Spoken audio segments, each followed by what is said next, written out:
Welcome friends, প্রত্যেকে স্বাগত আমাদের ইউটিউব চ্যানেলে। যে সমস্ত ভিউয়ার্সরা প্রথমবার এই চ্যানেলটি দেখছেন তারা অবশ্যই চ্যানেলটিকে সাবস্ক্রাইব করে দেবেন এবং চ্যানেলের পাশে থাকা বেল আইকনটি প্রেস করবেন, কারণ এই ধরনের খবর সবচেয়ে আগে দ্রুততার সহিত আপনার কাছে পৌঁছে যাবে এবং সবচেয়ে আগে কিন্তু আপনি এই খবরগুলো স্ট্যাটাসগুলো জানতে পারবেন। তো এই মুহূর্তে দাঁড়িয়ে সবথেকে বড় খবর, সবথেকে লেটেস্ট আপডেট এবং বাজার গরম করা যে খবর এই মুহূর্তে আমাদের সামনে আসছে সেটা হচ্ছে প্রাথমিকে 42,949 নিয়োগের 5% মামলার 14টি কেসের শুনানি কিন্তু আগামীকাল হতে চলেছে কোর্ট নাম্বার 13-তে জাস্টিস রাজেশ মান্তার কোর্টে। 2150টা সিটে ভয়ঙ্কর লড়াই কিন্তু আগামীকাল হাইকোর্টে হতে চলেছে। এই মুহূর্তে কিন্তু যেটা বলা যায়, এই একটু ব্যাকগ্রাউন্ড জানতে হবে। এই 5% মামলার মূল মামলাকারী ছিল রাকেশ মণ্ডল, তার রিট অ্যাপ্লিকেশন। সেই অ্যাপ্লিকেশনে জাস্টিস অভিজিৎ গাঙ্গুলি তিনি কিন্তু 25 বার হিয়ারিং তিনি করিয়েছিলেন এবং সিবিআই ডিরেকশন ছিল এবং একাধিক রহস্য যে ওএমআর প্রস্তুতকারক সংস্থা সেই রহস্য টোটাল রহস্যগুলো রিভিল হয় কিন্তু সেই হিয়ারিং শুনানি পর্বে চলাকালীন, এবং তার অ্যারেস্ট হয় কিন্তু এই ওএমআর প্রস্তুতকারক সংস্থার যিনি মালিক, জীবিত মালিক, তিনি কিন্তু সেই মামলাতে অ্যারেস্ট পর্যন্ত হয় এবং একাধিক আরসি বাগচি সহ যে সমস্ত বড় বড় প্রাথমিক শিক্ষা পর্ষদের বড় বড় তাবড় আমলা সভাপতি যারা ছিলেন তারা এই মামলাতে অ্যাটাচমেন্ট ছিল তাদের, এবং তাদের একাধিকবার দেখা গেছে তো তারা কোর্টে এসে বিভিন্ন কথাবার্তাগুলো বলছেন। তো সেই মামলা অনেক কিছু হয়েছিল, বাট সেই মামলা যখন বেঞ্চ চেঞ্জ হয়ে গেল, group two matter justice Ajit Ganguly স্যারের বেঞ্চ থেকে চলে গেল কোথায় না জাস্টিস রাজেশ মান্তার কোর্টে।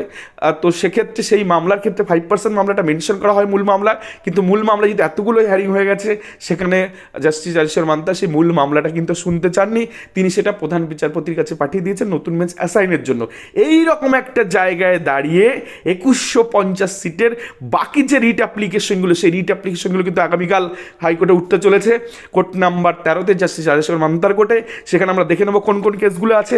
কেস নাম্বার আইটেম নাম্বার 4, সেখানে আছে WPA 212/2023 সুখেন্দু নস্কর, যে রিট অ্যাপ্লিকেশনের অ্যাডভোকেট হচ্ছে অ্যাডভোকেট ঝুমা চক্রবর্তী ম্যাডাম রয়েছেন, তার সাথে সাথে তানিয়া পারভিনের ম্যাটারটা হচ্ছে এটা প্রীতম মজুমদার, এই অ্যাডভোকেট তিনি এটা দায়ের করেছেন। এগুলো সবই রিলেটেড টু 5% ম্যাটার। আর কি ম্যাটার আছে আমরা একটু দেখে নেব। রয়েছে WPA 24/2023 কমলেশ মৃধা, সেটাও প্রীতম মজুমদার অ্যাডভোকেট তিনি দায়ের করেছেন। তারপরে রয়েছে WPA 27,034/2022 সোহাগ মজুমদার, প্রীতম মজুমদার তার অ্যাডভোকেট, এটাও রয়েছে। 27,547 রয়েছে 2022 কণিকা ঘোষ, এই মামলা কিন্তু আগামীকাল হাইকোর্টে উঠছে। তার সাথে আর কোনো অ্যাপ্লিকেশন আছে 27,551, যেটা কিন্তু প্রশান্ত বিশ্বাস প্রীতম মজুমদার অ্যাডভোকেটের করা, সেটাও রয়েছে। তারপর হচ্ছে শারমিন নাহার এবং ওআরএস দিব্যেন্দু চ্যাটার্জি, তিনি অ্যাডভোকেট, তিনি এটা দায়ের করেছেন। তারপরে হচ্ছে উত্তম মণ্ডলের রিট অ্যাপ্লিকেশন যারা আছে সেই মামলাটাও আগামীকাল উঠছে, এবং তার সাথে দেবাশিস সেন যেটা অ্যাডভোকেট দিব্যেন্দু চ্যাটার্জি করেছেন, যার WPA নাম্বার 28,364। তো এই মামলাগুলো কিন্তু চলছে। আমি প্রিভিয়াস স্লাইডে 2টো দেখিয়েছি, এই স্লাইডে 3টে আর 4টে 7টা দেখালাম, এবং আরও রয়েছে এই সাথে সাথে আরও অনেকগুলো মামলা রয়েছে, যেটা কিনা কৃষ্ণদাস অধিকারী, যার writ application WPA 28,365 2022 Dibyendu Chatterjee করা একটি মামলা, সেটা উঠছে কালকে। WPA 28,366, যেটা কিনা তৌসিফ আহমেদ, সেটাও দিব্যেন্দু চ্যাটার্জি করা, সেটাও আগামীকাল উঠছে। আর রয়েছে WPA 28,374 2022 লক্ষ্মণ চন্দ্র মণ্ডল, সেটাও কিন্তু আগামীকাল রয়েছে। আরও রয়েছে বঙ্কিম ঘোষ, দিব্যেন্দু চ্যাটার্জি করা একটি রিট অ্যাপ্লিকেশন, সেটাও রয়েছে। ঋতুপর্ণা ঘড়াই, যেটা কিনা ঝুমা চক্রবর্তী ম্যাডামের করা, সেটাও রয়েছে। তার সাথে রয়েছে অঞ্জু রানী রয়, যেটা কিন্তু দিব্যেন্দু চ্যাটার্জির করা। অর্থাৎ দিব্যেন্দু চ্যাটার্জি, প্রীতম মজুমদার এবং ঝুমা ম্যাডামের করা প্রায় 14টি রিট অ্যাপ্লিকেশন, যেটা রিলেটেড টু 42,950 5% মামলা, যেটা কিন্তু মূল মামলা ব্যতীত পরবর্তী যে রিট অ্যাপ্লিকেশন, প্রত্যেকটা রিট অ্যাপ্লিকেশন আলাদা আলাদা গুরুত্ব আছে, কারণ এগুলো কানেক্টেড অ্যাপ্লিকেশন বা ক্যান অ্যাপ্লিকেশন নয়। তো সেই মামলাগুলোর শুনানি আগামীকাল হতে চলেছে। আমাদের অবশ্যই কোর্টের দিকে নজর থাকবে, কোর্ট কী ডিরেকশন নেয়। এই মামলার ছোট্ট একটা জিনিস যে 5% অ্যাডিশনাল প্যানেল বা ওয়েটিং লিস্ট কিন্তু না দিয়েই পরবর্তী 2টো রিক্রুটমেন্ট ইনিশিয়েটিভ হয়ে গেছে, যেটা কিনা 2020 সালে একটি 16,500 এবং তারপর 2022 সালে 11,765 নিয়োগ হয়ে গেছে। 11,765 5% কিন্তু অলরেডি প্যানেল পাবলিকেশনের সাথে সাথে তারও কিন্তু ওয়েটিং লিস্ট বেরিয়ে গেছে, কিন্তু 42,000 প্রায় 7 বছর আগের যে ব্যাকলগগুলো রয়েছে সেটা কিন্তু এখনো প্রাথমিক শিক্ষা পর্ষদ ক্লিয়ার করেনি।